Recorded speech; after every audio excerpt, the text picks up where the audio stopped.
Yeah. Good afternoon, everyone. And this is Chaya Kumari, working as an assistant professor in the Department of Computer Science and Engineering, UVC Mysore.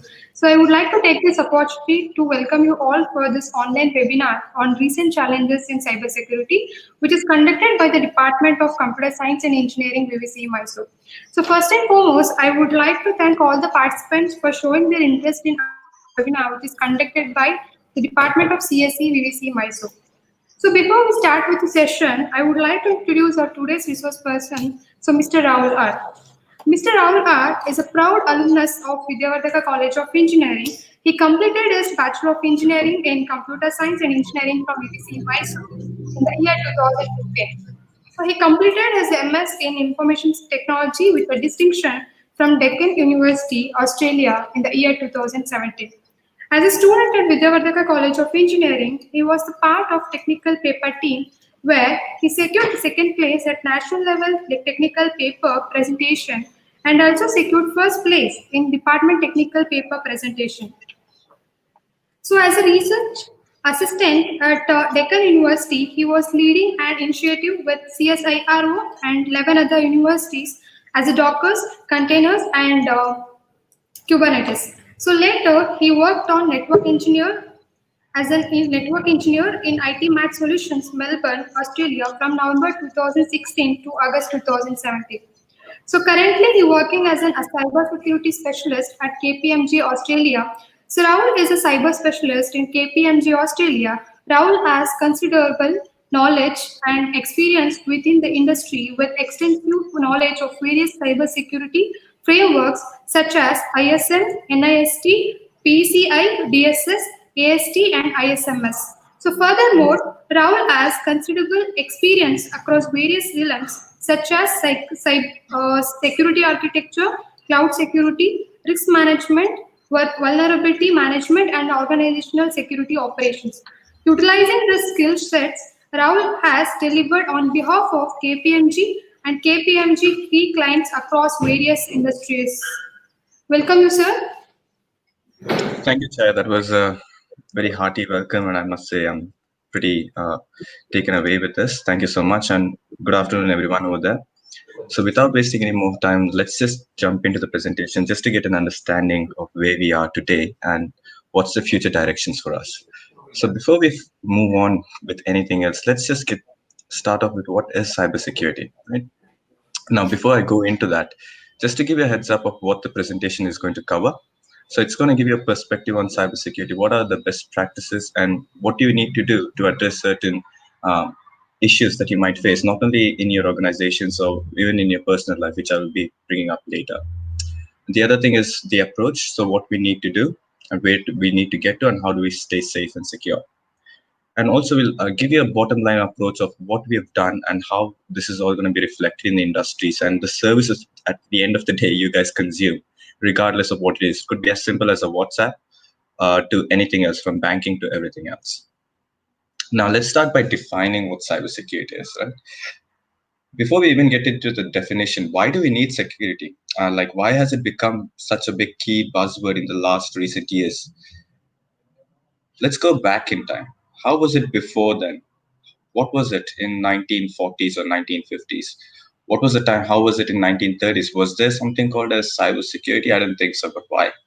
The answer is pretty simple right there, right? So when did we become such a tech savvy and tech reliant world is only in the later aspects of 1900s. From the 1990s onwards is when you see completely a catastrophic boom of technology wherein it's being embedded in your daily lives. Until then, you're going back to papers and books and bookkeeping and notes and going from door to door. That's how everything operated back in the day, but now it's entirely different.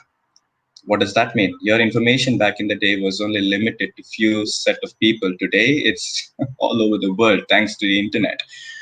You might not know it, but then evidently, if you just do a bit of reconnaissance on your own, you'll just be surprised to know where your information is sitting and how people are misusing your information. For all you know, some of you guys, you might be sitting here who've done online shopping and etc., etc., etc.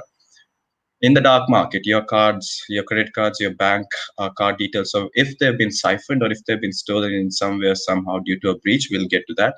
They're just being used in multiple identity frauds.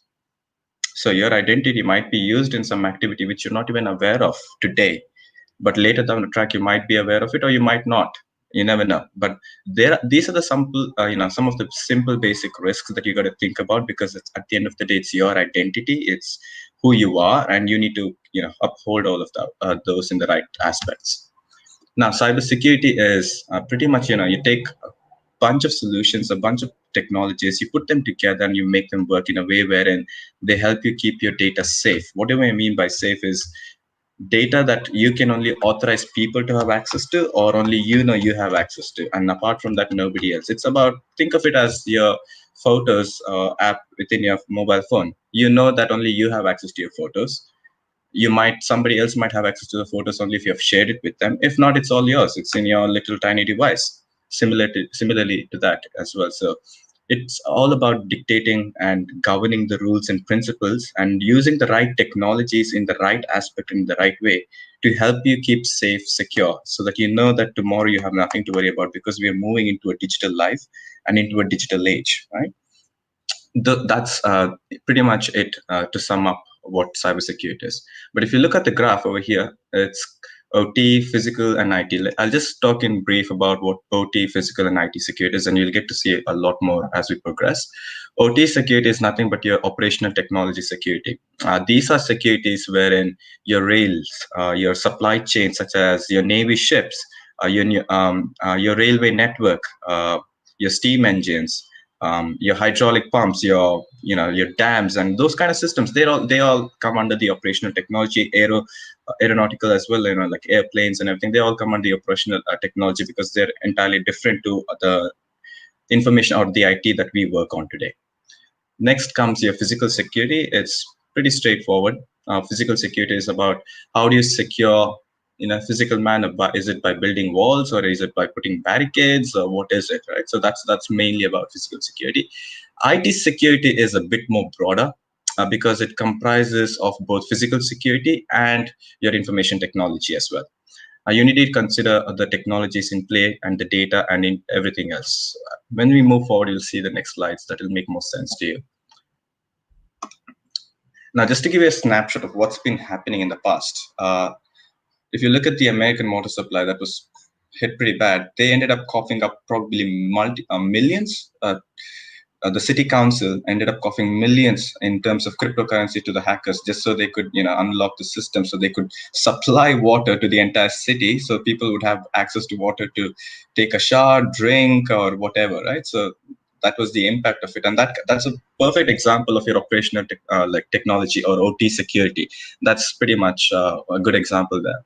Data centers have been damaged. Now that's where your IT and physical security comes into play. So whether they've been damaged physically, no, but they were damaged in a technological way. How? By gaining malicious access, by unauthorized access to certain confidential and sensitive data. We'll get more into what is confidential and sensitive data as we go further down. But just an example of an IT security there. Now, Atlanta has been paralyzed for more than a week. What was that paralyzed? They took out the entire electric grid system. They had no electricity. Again, a very good example of your operational technology, OT security. PG&E, another major manufacturer now, and even if you look at the Marriott breach, the multi-billion-dollar restaurant chain, which is pretty luxurious and everything else, but then millions of data, customer data, were leaked, along with sensitive information such as the bank details, from the credit card numbers to how many the purchases and the transactions, everything that had taken place. So the hackers were pretty much able to emulate all of this and make unauthorized transactions later on in those details. And there's a big report that's actually been released. You should look it up later on Google. Now, what are the challenges? Now, this is just to give you a brief snapshot. Just take in a minute and just let it sink in. Addressing security is never easy. In order to be secure, you need to have a certain level of discipline. You need to have a level of commitment, and it's about a mindset and the amount of risks that you need to consider as well. So you need to look at your threat. You need to look at your landscape, like your ecosystem and your surroundings. When you look around you, these are the kind of things that you'll come across, and these are the kind of decisions that you need to consider, right? And you'll be like, for example, let's pick demands on technology management, right? So in that area, let's say end-to-end security. Let's pick a product. Now, today we're doing a screen sharing session with you using YouTube. Now, end-to-end, how am I using it? So, what is the client? What is the application? So, I'm using YouTube as a client, right? So, it's nothing but running on a web browser. But if I consider end-to-end, then I need to consider your network. I need to consider your local asset. It could be a Mac, it could be a Windows, it could be a Google Chrome, or it could just be a lovely old traditional classic PC. It could be anything. Um, but when you consider the end to end, what are the next you need to put in? So this is my end to end. This is how the communication goes from A to B. What are the risks associated with those A to B? And that's when you consider all possible scenarios. Now those scenarios are quite extensive and quite long. By the time you get to ironing out and testing out each and every one of them, is time consuming. And hence security is not easy for everybody to maintain, because it requires a lot of work. It's not a one time effort, it's a daily effort. That's the reason why security is tough, and that's why you have laws and regulations which are so hard and strict, so to ensure that every day people do their job in security, to make sure every business operates in a more secure and safe manner. Now let's just take a look. This is how it looks like, a high level overview of how you would deal a business in cybersecurity. You have people, so you do people, process, and technology. That's my favorite analogy, or PPT. So if you look around people, so the basic checks that you can do around a person, right? So let's say somebody wants to join a company, you'll say, hey, nice to meet you, Mr. Joe.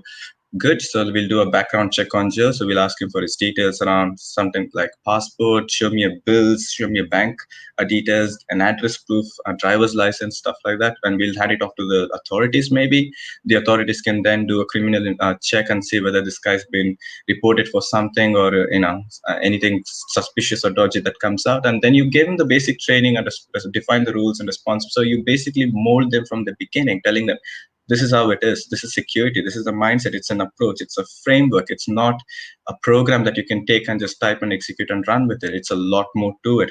So that's where you start. You start at the very beginning, and the very beginning is people. Without people, there is no process and there is no technology. We make it happen. So we need to start with us.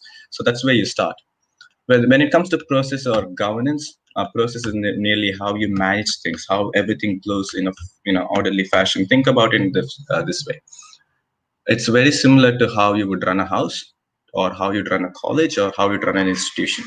You have certain process, right? So you define certain process. For example, every day you have a process for yourself. You probably wake up early in the morning, you get yourself freshened, and but thanks to COVID, if it was not COVID, you'd know, okay, I have college today, I need to go there, I need to put these books, I have labs, I gotta meet up with friends, yada yada yada. So you set some process for yourself before you start off your day with. You have an idea of what you need to get to. And now, if you look at an institution, it's entirely different. We need to enroll students. Okay, to enroll a student, this is the process that we need to do. Date, blah, blah, blah, documentation, yada, yada, yada. The steps goes on. So similarly, even in security, if you need to define a secure process, right? So if you go to a bank, they have specific process. Why? Because you need to be safe and secure. Cover your PIN before you enter the PIN in your ATM. Why do they say that? You don't want people to see your PIN. Secure process.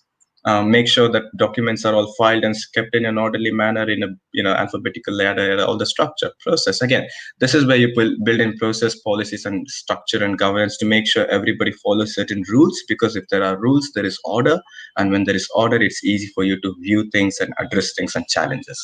Next comes technology, wherein based on the people and the process, you already know your environment, and for that you use suitable technology to help you achieve whatever you're trying to achieve, whatever the goal may be, but in a more safe and secure manner. So this is how you need to look at things at a very high level perspective. Give yourself an example. I'm pretty sure every one of you have a digital profile today, right? Everyone's active on Facebook, WhatsApp, Instagram, Snapchat, yada yada yada. If you tend to notice today's, networking and everything else is moving more and more and more towards the digital aspects and towards the digital side of things. Not as much as how it was like maybe 10 years ago. Things were very different. It was not so much digital. Similarly, everything is moving. Your life is going to be more digital, from your banks to the way you conduct your business, to way you shop, to everything. Everything's already digital, but it's going to be more and more. The reliance on that is going to be more than what you see today. It's going to increase by at least another 80% is what the projection is. Now, when you look at that, so you're the person, people, consider yourself, process, right? So now you look at your phone, and now you already have the technology in play. Now this is the beauty of it. Work yourself backwards. You have your technology in play, you have your smart device, which is either an Android or an iPhone, and you look at that and you go, okay, I have all these technologies in place, and this is me, person. What are the processes that you have in play? Just do a risk assessment and see where exactly you are and how much of data you've already exposed of yourself. And what kind of data have you exposed? Consider everything, even your online shopping to everything. You might be doing anything, right? Consider all of that and then do an assessment on it. Just look at the things, the possible scenarios wherein your data might have already been given out and what could be the possible implications of it. Now, work yourself backwards and then try and define a process. You'll try and understand how the structure falls in play and why it becomes a daily routine and not just a one time activity. Try this activity for yourself and you'll be impressed with the results. Now, the market segment will usually depict security in a traditional market manner, which is security incident management, threat management, identity and access, data security, encryption, firewalls, intrusion detection, preventions, blah, blah, blah. All of this, if you notice, are nothing but technologies. They're nothing but technology. That's what marketing is all about. They project mainly the technologies which will help you to get there, but you need to focus something beyond technology. It's not just about using those right ones. Now, this is how an IT and OT would differ. Now, most of you will be wondering what is operational and what is IT. Here's a quick uh, graphical representation which gives you an idea of what is IT and what is OT. I'll just leave that there for 60 seconds.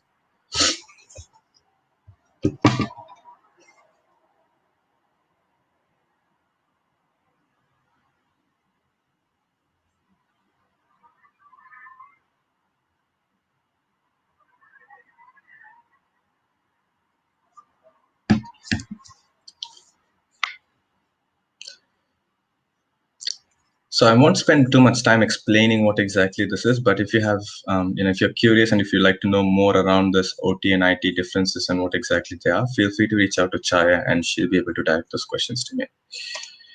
Now, this is our favorite time, which is coronavirus, COVID-19, apparently is how 2020 being defined as.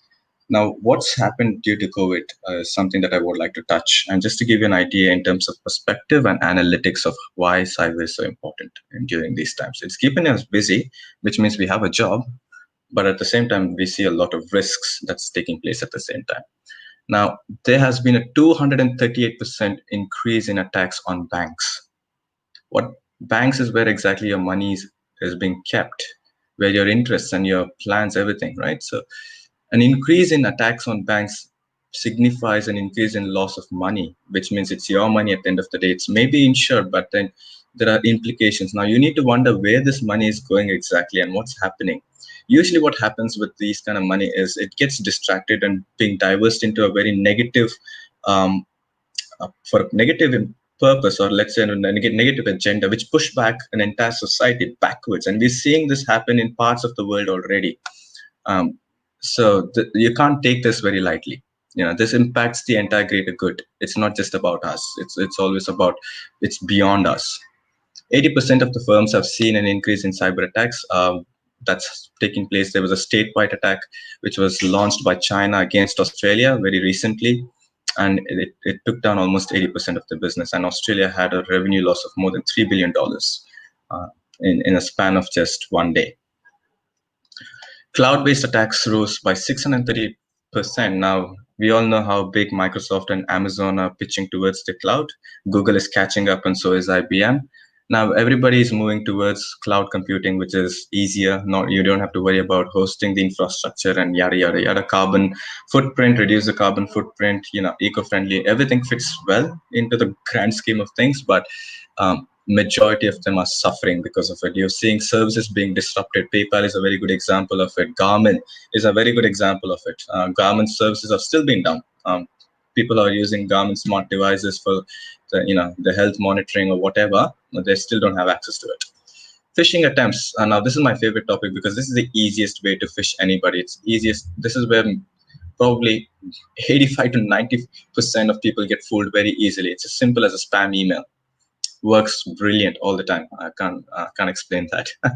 Now, Apple accounted for 10% of branded phishing attempts in Q 2020. What does that mean? Is basically malicious actors or threat actors, hackers, sent out phishing emails or spam emails which looked like emails from Apple.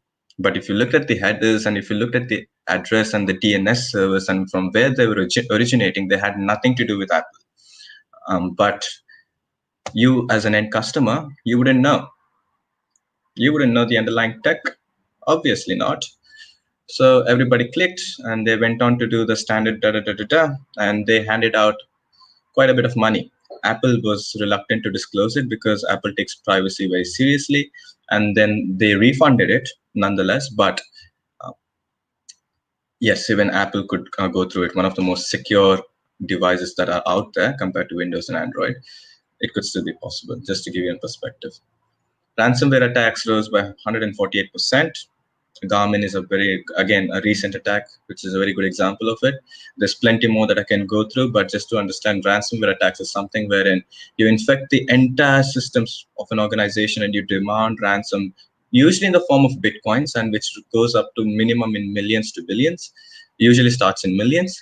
Uh, I've been involved in few investigations here in Australia, wherein we've carried out few key um, um, forensic analysis to identify the origination of those attacks. And they've ended up paying the ransom, which was in bitcoins, and it ended up in millions of dollars of losses. Now, 394,000 unique IP address attacked UK firms in Q1.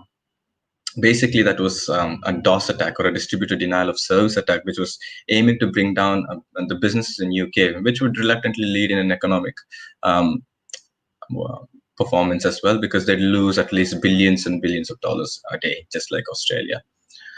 Now, now that we've started working from home, thanks to COVID and everything's being more digital, now we are seeing even home Wi-Fi routers, devices. People who are working from home, they're experiencing spams and attacks on their networks as well. If you look at the commercial broadband service providers, now the biggest one here in Asia is Telstra, a recent client of mine.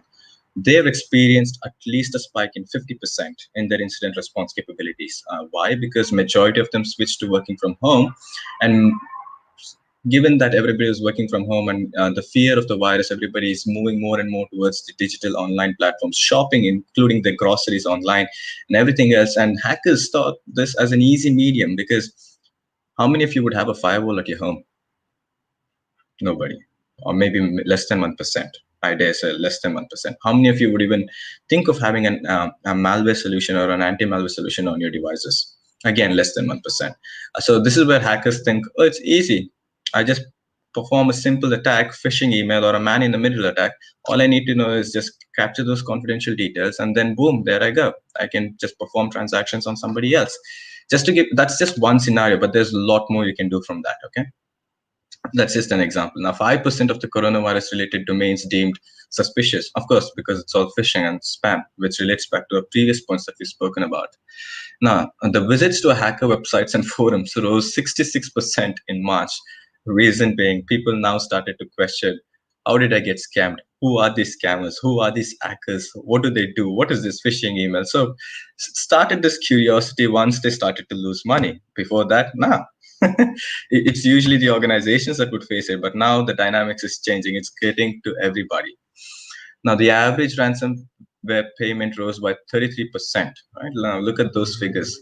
Wow, I wish I had that money. But anyway, EventBot identified in March has targeted 200 banking and money transfer apps. Obviously, people like me who are here now overseas would love to make some transactions to back home in families to ensure they're well taken care of and everything. Similarly, all across the world, even including within the country as well. Now, easy money, right? Again, they look at the end-to-end security and they know there are weaknesses within the people, mainly the people. That's why they target the people rather than technology, and then they target the technology, because people choose technology. If a person is not technologically aware, he's never going to choose the right technology. He's going to just choose the one that comes up in the first Play Store button, install, done, right? Yeah. Oops, you're going backwards. Now, here's an overall 2020 statistics that I've been able to compile so far. I'm just going to give you a minute so you guys can just read through it. This is my favorite. There's a cyber attack every 39 seconds. It could be as simple as a spam SMS message that you're getting, which is, we call it as smishing, or sometimes wishing as well, which comes as a voicemail.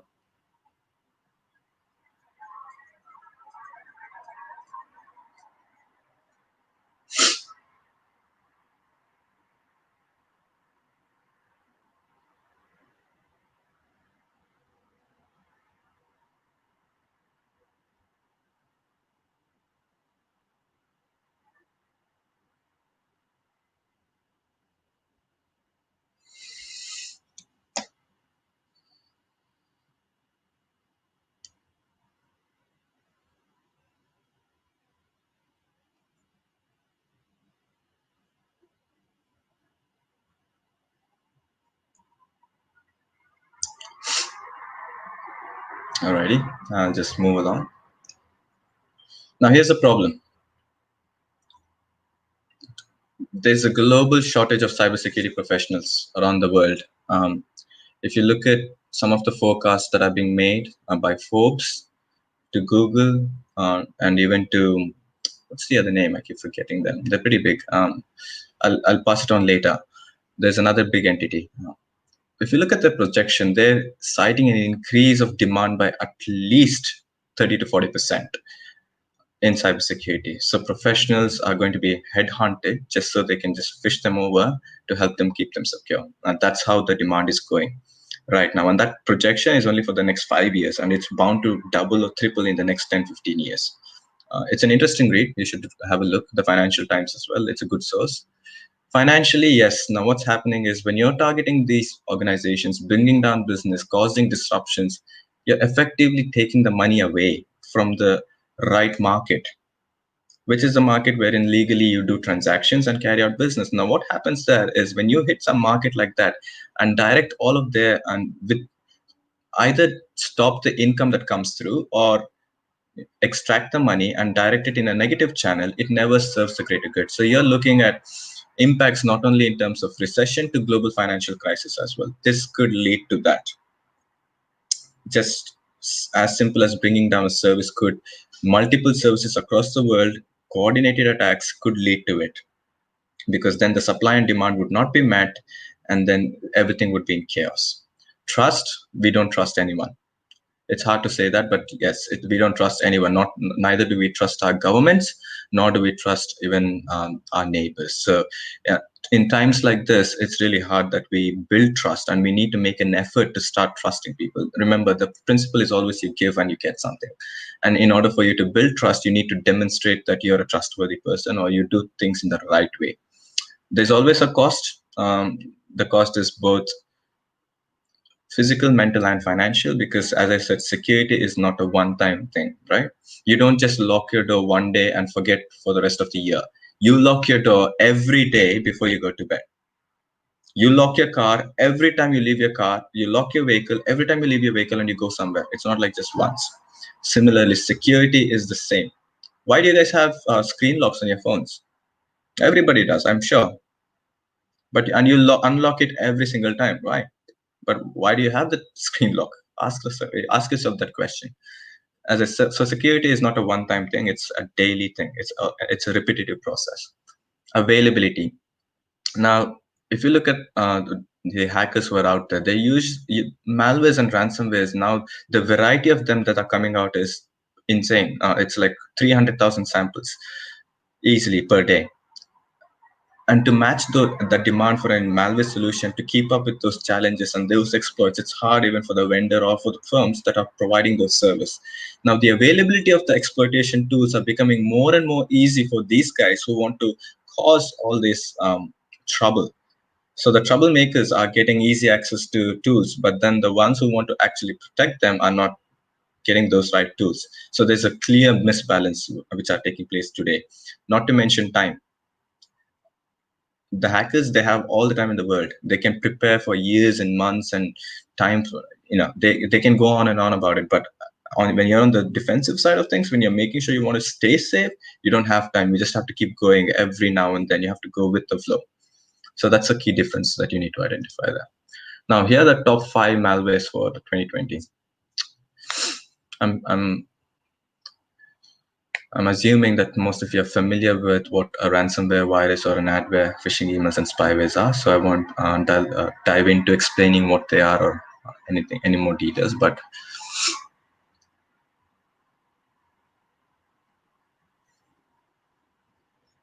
as you can see, phishing emails is the easiest one, 67%. That's a big number compared to everything else. That's a very big number. Now, 92% of the malware was delivered using an email, because nobody would check where the email is coming from. Nobody would check the headers. Nobody would check the address. Nobody would even check the attachment. Nobody would question, why am I receiving this email? Is this something that I'm supposed to be receiving? Nobody would question any of that, right? So they just go click, boom, it's in your system, push. Now, email and phishing attacks are still one of the most predominantly the dominant ways that are used today by hackers to exploit systems and gain access into an organization. If you look at a startup or a small to medium scale business, they're usually not more focused on security because they're more focused on delivering the solution or the system itself. And that is where you don't have the right resource, you don't have the right people in the team, or nor do you have the right capability or the knowledge to know how to address these kind of attacks. And those are the organizations who predominantly face this kind of threats, where in my experience that I've seen, 80 to 90% of startups and small to medium scale businesses are vulnerable to phishing attacks easily. You wouldn't have to put in much effort at all. It's only in sophisticated or mature organizations would you have to put in a bit more effort, but yet it was still possible, and it was still the same. Problem was still with the person, with the people, and not the technology. You could put in n number of technologies to prevent it. You could even do an isolation of your own email, right? So you could do an isolation wherein you click on an attachment, it runs in a runtime environment, and if it's malicious, it gets blocked. You could still do that, but still that would not stop the person from clicking on the attachment in the first place to begin with. So until and unless the person learns not to click on malicious stuff, you're still failing as an organization. And that's the biggest challenge that organizations face today, is how do we educate our own people? And that's a tough job to do, telling them don't do that. Now the financials, here's just the amount of money that they end up paying either as ransom or as damages. You can see that it's increasing from 2017 to 2020. Bankings and these are just average. They're not the exact figures. They are an average across the entire industry. So when I've said banking, we've considered majority of the banks, and we've done an analysis on how much they've lost or how much they've ended up paying on an average due to an attack or due to an incident which related into loss of something. So those are pretty big numbers. As I said earlier, if they get hit and if they lose money, it's usually in terms of millions to billions. And as you can see, it's been increasing as time goes by. Now you might wonder why, because it's becoming, as a generation, we're becoming more and more tech reliant than we were previously. Just a simple comparison between your life and how your life of your grandfather or your great grandfather was, if you ever got to see that, would be very different. The amount of technology they would use and the amount of technology that you're using and how savvy you are with it dictates the entire direction of where we are headed to in the next few years as well. It's right before your eyes. Next, what's the solution? Now, we've talked about the problems. We've discussed how uh, dangerous it is. We've known the pitfalls of everything else. Now, how do we address it? Is it through education, or is it just through putting some technology like firewalls and devices, and how do we do it? So there's more to it, right? So I would like to say start with participation. So participate as in start to learn and be more curious. Ask yourself why security is important. Why do I need to keep my bank account safe? Why do I need to keep my credit card number safe? Why do I need to keep my PIN safe? Why do I need to keep my lock screen code safe from my friend? Right? Stuff like that. So participate in educating yourself before going on teaching to somebody else, right? So educate yourself, understand why security is important, understand why privacy is important, and it's very simple, whatever your reason may be. But ask yourself this question, start to identify, and then look around you, think more proactively. How can I be secure in doing this, or how can I be more safe in doing what I do, right? And it could go down to various elements of your life. Now, integrate wherein once you've done the participation of yourself, you've asked yourself your questions, you looked around you, you looked at everything else, and you're like, now how do I bring it into my life, and how do I make it into a process that helps me keep safe and secure while I do my normal things? It shouldn't slow me down. It shouldn't put me off course, of course, but it should keep me on my track. But at the same time, I need to know that I'm safe. It's like driving a vehicle. When you're driving a vehicle, you need to know that you're driving on the right side of the road, not on the wrong side, right? To avoid any collision and everything. So simple analogies like that would really help as a good starting point before you become too complex and then develop into more complicated scenarios and try to understand what this means. Now, reduce is just to reduce the number of attack surface that you have. As I said, the better you know your ecosystem, the more vulnerable you get to know how easy it is for you to just get attacked. and for that to happen, you need to be more aware with your own ecosystem and surroundings. As I said, just look. Example: let's take a smartphone, look at your apps, look at the technology that you have in play, and think about this: how am I secure? What have I done to keep myself secure? You have emails on your phone. I'm pretty sure. How many of you would have set up multi-factor authentication on your emails? Now, you wouldn't even thought about it, but you would be like, why do I need multi-factor authentication? Okay. Everybody is using a SIM card, right? How many of you have actually enabled a SIM registration lock, which prevents your SIM being registered on another device, or device registration lock? Things like that. Just have a think, have a thought process to it. What happens if you were to lose your device? Then how, by enabling all of those security features, what would be a benefit? You would be able to trace your device, or you would not let the guy who found the device or stole the device from you to be used or mishandled in any way. So think, right? Next, reduce. When you think about complicated technologies, for example, let's take a very popular system, right? Let's take your payment gateways, your ATM cards, or your payment applications such as Flipkart, Myntra. I think those are the popular e-commerce websites in India, right? Now, how have they as an organization made it simple for them? Think. Now, what they need to do as an organization is, like, if you're running an application or a big system, how do you make it smaller in terms of how many resources you're using? Do I need to use 10 different pieces of technology to make it work, or can I just make it work in the way it should work by using 5 different pieces of technology and integrating it and keeping them in one go? At this stage, it makes more sense and does not make sense to you, because I'm talking more in terms of a software development lifecycle process. When I said 10 different technologies, I could be referring to things like, how many databases should I use? How many VMs should I use? What are the repositories and libraries? How many, where should I keep them? Where should I keep my secrets? How many APIs do I need to generate? Where should I keep those APIs? Should I have a public facing API? What's the rate limitation control on, yada yada yada, right? So these are the things. So you need to minimize all the components that you use to build a solution to as minimal as you can. The reason being, the smaller the component, I mean, the minimal you keep it, the easier it is for you to keep them more safer and secure. You can build a mammoth application using 100 different services and applications, but then remember, your overhead work and operational work is twice that much. Building it is okay, but then maintaining and keeping it running is twice the effort. It's simple, right? So that's what we mean by that. Segmenting, make sure that everything's different and separate. So you make sure there's roles, responsibilities, and everybody sticks to that and does it in a very defined and streamlined way. So segmenting over here simply dictates a software developer role and that of a test analyst role to that of a project manager role. So even when in a development lifecycle, make sure there's segmenting. What do we mean by that is, make sure the test, prod, and UAT, the dev, test, and prod and UAT environments are all different.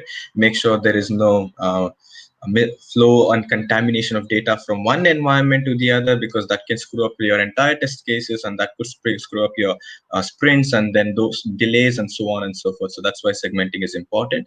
And the more in depth you get to it, you understand why it is important, as in where does security dictate the term, why it should be so separate, why should environments be separate, why should a person doing and carrying out certain roles should be very separate to another. A bit more research into it will be helpful enough for you to cover all that. Now, what are the right type of technologies, right? So you can go different ways of approaching it. You can be hosting the service within data centers, or you can be running it a cloud-based solution like Azure or AWS. But regardless of it, you need to be very sure and certain about the type of technology that you're going to choose. Why? Because once you know the type of technology, you need to know the type of actions you need to take to secure them.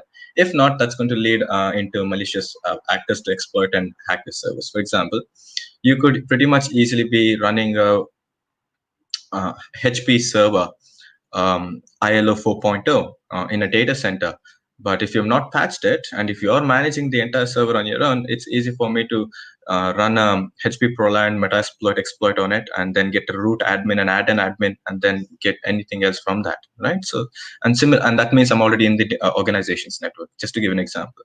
And if you consider cloud and you're running Amazon S3, let's say you have an S3 bucket and it's not configured wherein you've exposed your resources and buckets easily, all I need to do is do a quick S3 bucket scan and then find out where the buckets are, and then just figure out what ports and services are open, and then enumerate them into the service. And now I have access onto your cloud resources as well.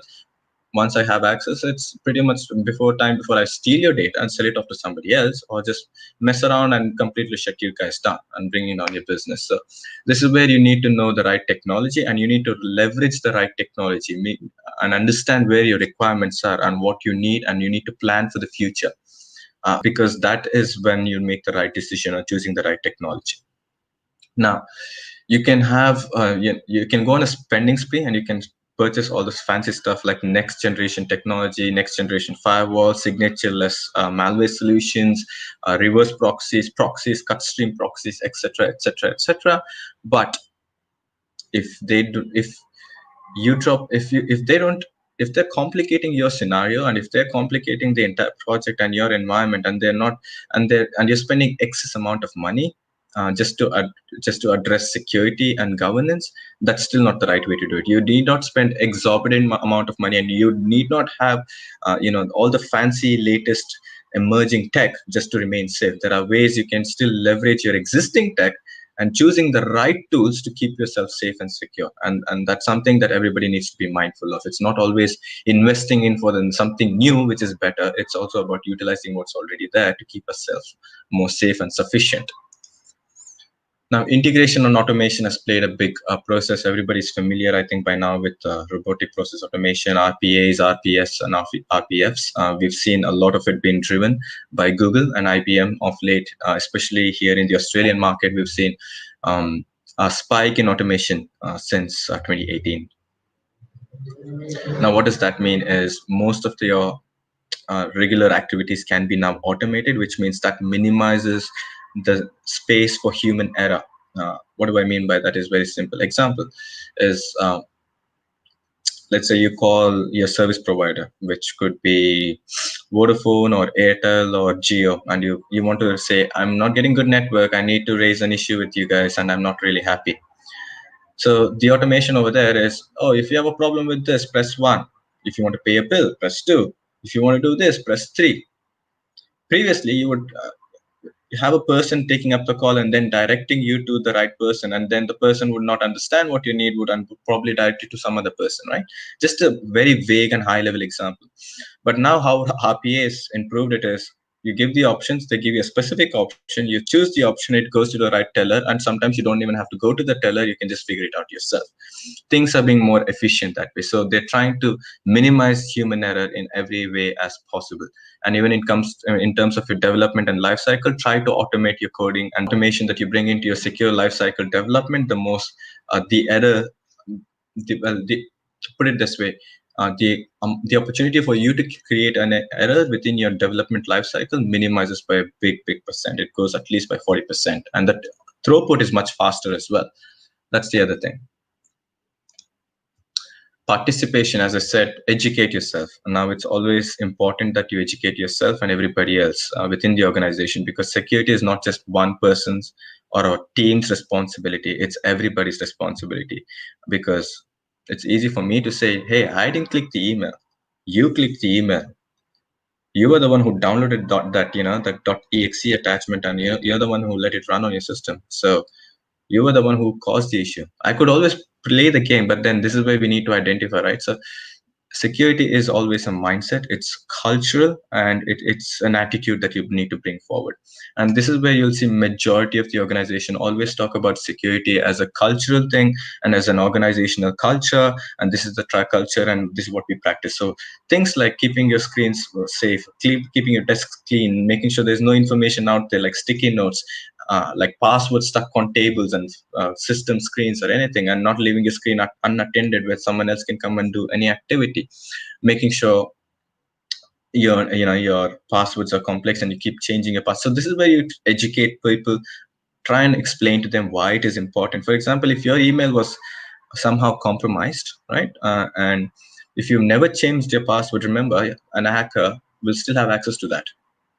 Now, you could have actually done much better. You could have set up a multi-factor authentication, and you could have stopped the hacker from changing, having access to your account in the first place. But things that you need to know. Someone who's not aware of what a multi-factor authentication is, or what a two-step verification is, or what a device lock, or what is a conditional access policy, or how do I do whitelisting and blah blah blah, right? So start with the education. It's always a bottom-up approach. It's not a top-down. So you always need to start with the bottom, and you need to build your way up from that. So that's important in any aspect. Now, here's a growth strategy for any organization who would love to address their cyber needs, especially it's an internal threat. Is train more, educate. The amount of investment that you can put in is the best investment. It's better than investing in any technology. For example, recently we had to advise a client who is tier one financial services organization here in Australia, and they have branches in parts of Europe and parts of Asia here as well. Now, and they have a staffing of more than 150,000 employees. Just to be mindful. Now, one of the recommendations that we had to put forth to the committee was train your people more, because 80% of them were easily tricked into clicking a phishing email, and we were able to get their usernames, passwords, and whatnot, right? And they had access to some sensitive systems. They had access to sensitive systems within their banks, and that was quite scary and frightening, knowing that it was so easy to fool these people just to get their details. Now, someone like me who has access to that, I can see millions of dollars in front of me, and I can make unauthorized transactions. Where the money goes, where the money come, you never know, and the wrong person would always get blamed for it. And we've seen plenty of this happen already. We've seen plenty of this happen already in the few years. So, and this is the first and foremost recommendation to any organization that I personally put forth, is train your people more, rather than investing in web application firewalls to application security to blah blah blah, all the fancy next generation stuff. Invest in training your people. Make them aware, let them know what an issue is, let them understand what the risks are, let them know how to identify what the risks. For example, how did we know what some dangers and risks are? It's because somebody taught them to us, right? Like, go back to when you were a kid. Oh, don't do that. Why? It's dangerous. Who told us that? Somebody. Similarly, you need somebody to tell them, hey, this is dangerous, don't do that. So train them more. Collaborate. So once you start working in IT, everybody tries to keep things to themselves, and it's IP protection and intellectual property and everything else comes into play. But if you want to keep this a community as an open community, as a secure community, that's when you start sharing ideas and bounce ideas and perspectives of each other. For example, I might ask you guys tomorrow, hey, what do you guys think about this? And you might say, oh, I think A, this is right or wrong because of blah, right? So perspectives, opinions broaden your approach, which means broadens your thinking, and that gives you a better outcome any given day. United as a team, you will achieve always more than you'll achieve as a single person. So collaboration is key. Now, scale, always have a plan is what we always suggest. It's a bit more relevant to the organization that we would be talking to, but in this event that we always say scale and plan. In the event, if you were to be hit, if you were to be hacked, what would you do? What's your backup? What's your business recovery plan? What's your BCP? What's your business continuity plan? What's your disaster recovery plan? Do you have everything set up? Do you have a remote site? Do you have a completely remote sanitized network and systems up and ready to go, hit the ground running when these things happen? So this is where they need to scale up and think of future investments, like have all of this in play, make investments in the right area rather than investing in the wrong area. And that would be all. Well, Rahul, thank you for the enlightening session on the recent challenges for cybersecurity. Thank you so much. We have few questions coming from our participants for the webinar today. What are some of the common types of cyber crimes? It's easy, financial fraud. So as I said to you guys earlier, you guys would have done an online transaction. You would not know that you're using an unsecure network. You might be using a network which is TLS 1.0, 1.1, even TLS 1.2, but then there's some issue with your WPA encryption, whatever, right? Blah, blah, blah, blah, blah. Consider scenarios. Now I've been able to somehow get that card detail. Now I don't need the CVV number or anything else. I just need that to push forward a payment gateway saying that it's a valid card. It's a legitimate card. All I need you to do is push it through the bank. It's the bank's problem later on. So this is where they create this fraud miscommunication. So they go to a supplier, they buy something giving the misconfigured detail or the the false information or somebody else's detail. The vendor accepts it because he is not aware of what's happened. And this is completely online. No, you never meet them face to face because they don't have the card. They're doing it all completely online. And it goes through the system. He gets his service, but then the bank rejects it. Now, who's at the loss? The vendor is actually losing the money.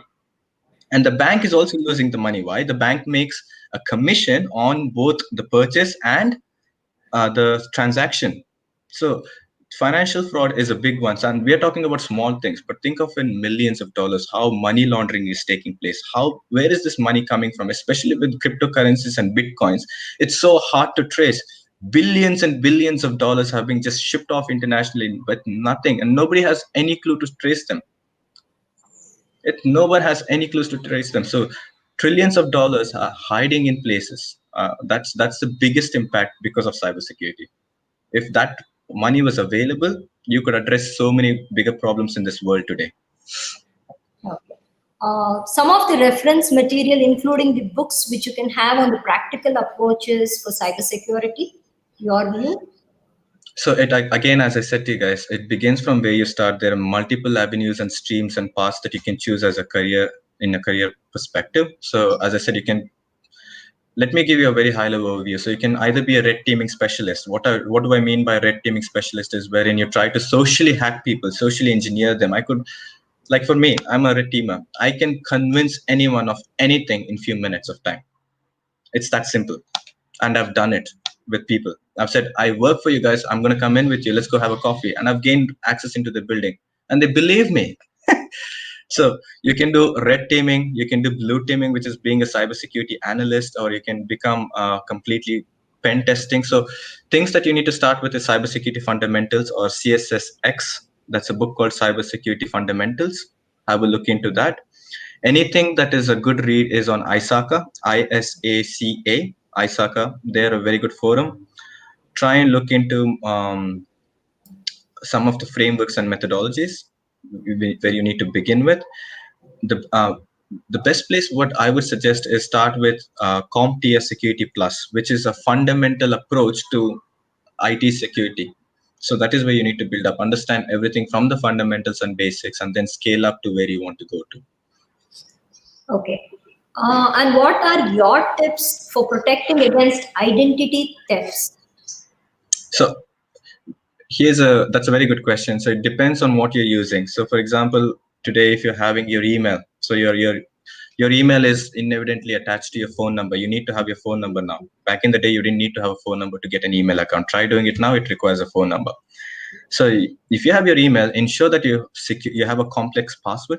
Make sure your password is nothing less than 12 to 15 characters. And please, oh please, don't put in your girlfriend, boyfriend's name and your parents' name, your relative's name, your pet dog's name, anything emotional. Please be as rational as you can. Pick anything crazy. You might look at a shop name and you say, oh, I'll keep the shop name as my password, but make sure it's not something related to you. Use a mix of characters and symbols. Make sure you have multi-factor authentication. Minimize your online presence. Make sure you know exactly where you are online. Is it Instagram? Is it Facebook? Is it Twitter? Is it Snapchat? Is it WhatsApp? Whatever, right? Identify. Now, if you're using Facebook, same principle goes. Secure. Make sure your passwords are safe. Make sure that you have additional locks and setups in place, such as multi-factor authentication, device registration. Make sure you have SMS and email alerting enabled for your emails and all your social accounts and profiles.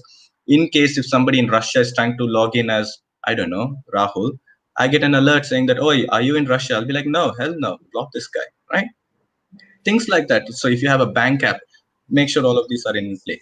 And this is how you secure yourself. Okay, and some of the biggest security threats the internet has seen so far? Ransomwares and malwares, because they are capable of even bringing down your nuclear power plants. I think very recently, last year in 2019, a colleague of mine from KPMG India, part of the team was involved in the nuclear hack that took place in South India, which was very recent in 2019. So ransomwares and malwares are a big one. They're always a big one. They can bring down anything. Garmin, if you look at that, they're losing billions. How many thousands of devices they're not able to connect. They're not even able to switch on. So the entire Garmin service are being brought down.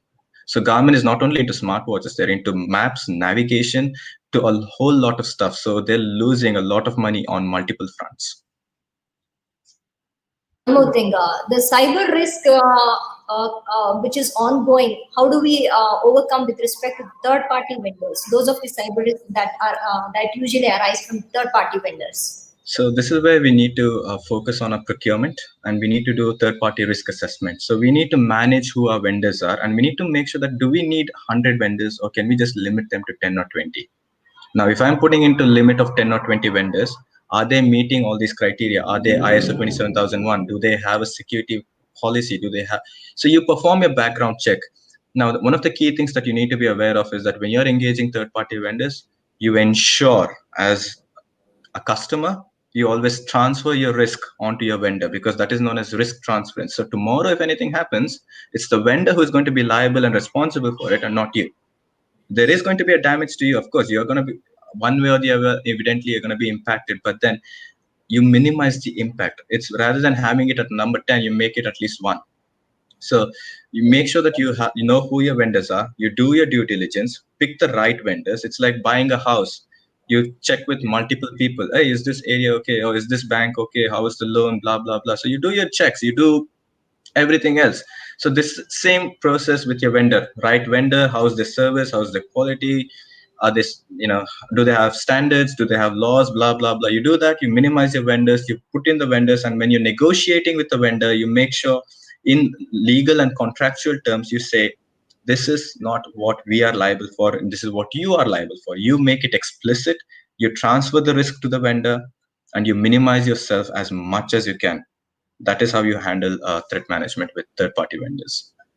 Okay. A few more questions from one of our very active participants for the webinar, Shruti Mehta. With respect to securing the home networks, is Firewall alone the solution for that? I'm sorry, is Firewall alone? To our home network, as far as security issues with respect to the home networking is concerned, would Firewall alone be the solution, or would you have something that would add on to it? Well, I wouldn't just limit myself to firewalls. No, never again. So always use a VPN. Start off with not giving out your original IP. Please use a proxy. Use an open VPN client. It's easy. It's open source. Just go download it and run it on your system. Done. Tunnel your traffic through the VPN. So mask your VPN, mask your IP, original IP. Ensure that the default password on your home Wi-Fi router is not the vendor default password and you've changed it. Ensure that on your home Wi-Fi router, you've disabled all the unwanted ports and services. By doing a simple Nmap scan on your home router, you should be able to, the Nmap scan will tell you the output straight away. It will tell you the ports and services open. Just figure that out and disable all those ports and services. Have some rules set up within your router as well, allowing from which port and to which IP or device that you're allowing the service for. And on your VPN, set up the firewall and allow IP whitelisting as well. So just by doing this without spending a dime or a dollar, you can secure yourself. Okay. Your suggestions on how our participants could probably upskill their requirements with respect to addressing the cyber security issues. What are your suggestions so as to upgrade themselves? So if I look at, I'm assuming my participants are my customers or my clients or the end users. Now you need two key elements. You need to first identify whether they're tech savvy people or they're non-tech savvy people. Key differentiation. Now, once you identify tech savvy people, you need to talk to them as in a very different way. You don't want to tell them, hey, don't do this and don't click that, because they'll be like, dude, I know technology. I'm not a stupid idiot, right? I know how to do this stuff. Don't tell me. So the approach and the mindset and the attitude you go with a tech savvy person is very different to the approach and the attitude that you take with a non-tech savvy person. With a non-tech savvy person, you pretty much sit down, hold their hands, and you take them through the journey, like how you teach a baby walking. It's same what you do with a non-tech savvy person. Here you go. This is what happens. Da, da, da, da, da. Look for this stuff. If it's not there, if you don't identify it, don't click. Click on this button on the email. Training and awareness. Of course, it takes half a day of a time if you put 50 people in a room and train them, but it's worth it. It's worth it because you're not losing millions after that. With a tech savvy people, you don't have to spend maybe half a day, right? You just put in, let's say, security and awareness training program. You roll it out and you say, by the end of this month, I want this training to be done. I don't care how long you take. And once it's done, you get the certificate. And if they don't do it, you put in sanctions and you say, yep, you're going to be penalized financially due to your bonus or blah, blah, blah, because you're not following the right culture.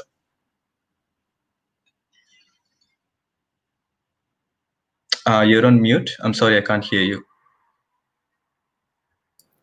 Yes, Rahul, we don't see any more questions from our participants in the webinar today.